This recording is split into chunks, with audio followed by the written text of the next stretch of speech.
금융 모델을 만들 때는 여기 보이듯 다양한 숫자들이 필요한데요. 물론 이것 하나하나를 직접 리서치해서 구할 수도 있지만 아주 도움이 되는 데이터의 출처가 바로 해당 기업의 경영진입니다. 다만 여기서 관건은 이 경영진이 제공하는 현재 상황 그리고 미래 전망을 저희가 얼마나 신뢰할 수 있느냐인데요.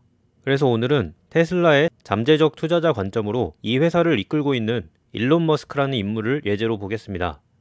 먼저 이 사람에 대한 긍정 부정론을 살펴보고 테슬라처럼 변동성이 높은 테크 기업의 금융 모델은 어떻게 구성하는 게 좋은지 큰 그림에서 보겠습니다. 일론 머스크에 대한 극단적인 의견 차이는 최근에 더 심해지고 있는데요. 특히 테슬라의 성장이 더뎌지면서 주가도 전반적으로 하락 정체되어 있고 자율주행, 휴머노이드처럼 기존 전기차 제조업보다 불확실성이 더 높은 사업에 투자를 증가시키면서 머스크에 대한 부정적 의견도 더 힘을 얻고 있는 것이죠. 게다가 그가 트위터를 인수하고 나서 최근 트럼프 전 대통령까지 지지를 선언하는 등 미국 정치까지 개입되면서 더 심한 편가르기로 흘러가는 모양새입니다. 그럼 먼저 그에 대한 부정적 평가를 정리해 보겠습니다. 첫째로는 일론 머스크는 그럴싸하지만 허황된 미래로 사람들을 부추긴다 라는 주장이 있는데요. 예를 들어 화성에 인류가 정착하는 얘기를 한다던가 아니면 테슬라가 휴머노이드 로봇 회사로 AI 회사가 된다면 기업 가치가 지금보다 수십 배는 불어나 시총이 수경원에 달할 수 있다던가 하는 식의 이야기입니다. 이것 외에도 더 단기적으로는 이런 큰 비전을 위해서 지금 성사시켜야 되는 단기 프로젝트들의 타이밍 그리고 테슬라의 실제 기술력과 관련해서 그가 계속 거짓말을 한다는 주장도 있는데요. 아무리 인간이 미래를 정확히 맞출 수 없다고 하더라도 일론 머스크는 신제품의 출시, 새로운 기술의 적용 등과 관련해서 수시로 수년에 걸쳐 반복적으로 틀린 것은 사실이기 때문이죠. 그리고 마지막으로 테슬라 차량 소유주들이 차 사고로 목숨을 잃는 데에도 머스크가 회사의 자율주행 기술인 FSD를 과장 광고했기 때문에 나타나는 현상이다 라는 비난도 있습니다.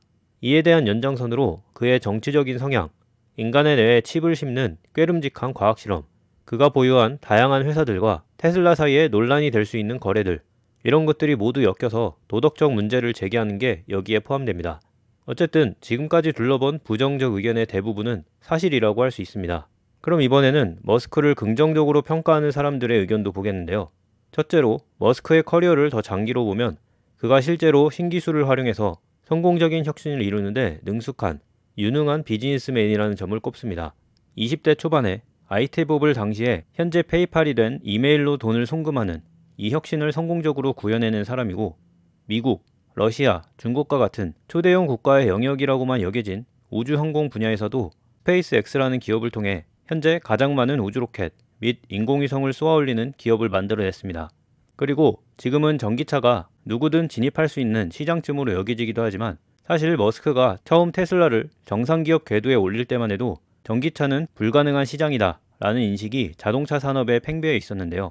그럼에도 불구하고 테슬라는 가장 먼저 그리고 가장 많은 전기차 판매 이익과 현금 흐름을 창출하는 이런 글로벌 기업이 되었는데 여기에 일론 머스크의 능력이 크게 발휘되었다는 점도 부정할 수 없는 사실입니다. 어쨌든 그래서 긍정론자들은 머스크를 단순하게 사기꾼 취급하는 건 현실과 동떨어진 주장이라고 하는 것이죠. 그리고 대부분의 긍정론자들은 머스크의 이런 과대 포장 및 지속적인 타이밍 미스를 기술 발전의 특성상 어쩔 수 없는 부분으로 평가하는데요. 특히 기술 발전은 매년 조금씩 일어나는 게 아니라 이 환멸의 단계라는 개념으로도 캡처되듯이 혹은 장기간 유지되었던 AI 겨울에서도 보았듯이 매우 들쭉날쭉한 과정이기 때문이죠. 게다가 머스크가 시장과 소통할 때는 단순히 원천 기술을 얘기하는 게 아니라 수많은 소비자가 경제성 있게 그 신제품을 활용하는 걸 얘기하는 거기 때문에 최종 타이밍과 관련해서 그 불확실성이 더 높을 수밖에 없다는 겁니다. 물론 이런 기술 혁신 및 신제품 사이클의 특성을 누구보다 잘 아는 머스크가 공개적으로 너무 확신 있게 얘기하는 건 문제라고도 할 수 있지만 여기서도 마찬가지로 이것만 두고 머스크를 사기꾼이라고 하는 건 너무 과하다는 주장입니다. 마지막으로 긍정론자들은 머스크는 자동차를 팔아야 하는 상장 기업의 CEO, 비즈니스맨으로서 그의 직업 특성상 긍정적인 분위기를 계속 생성하는 것일 뿐이라고 얘기하는데요. 예를 들어 분식집 사장님들에게 이 집 떡볶이 맛있나요? 라고 물어보면 99%는 정말 맛있다는 답변을 하는 것과 유사하다는 겁니다. 물론 예외로 맛은 있는데 매워서 매운 걸 잘 못 드시는 분들에겐 추천하지 않습니다 라고 말하는 분도 있겠지만 어쨌든 머스크는 우리 집 떡볶이 최고죠 라고 말하는 사장님 쪽에 가깝다는 겁니다.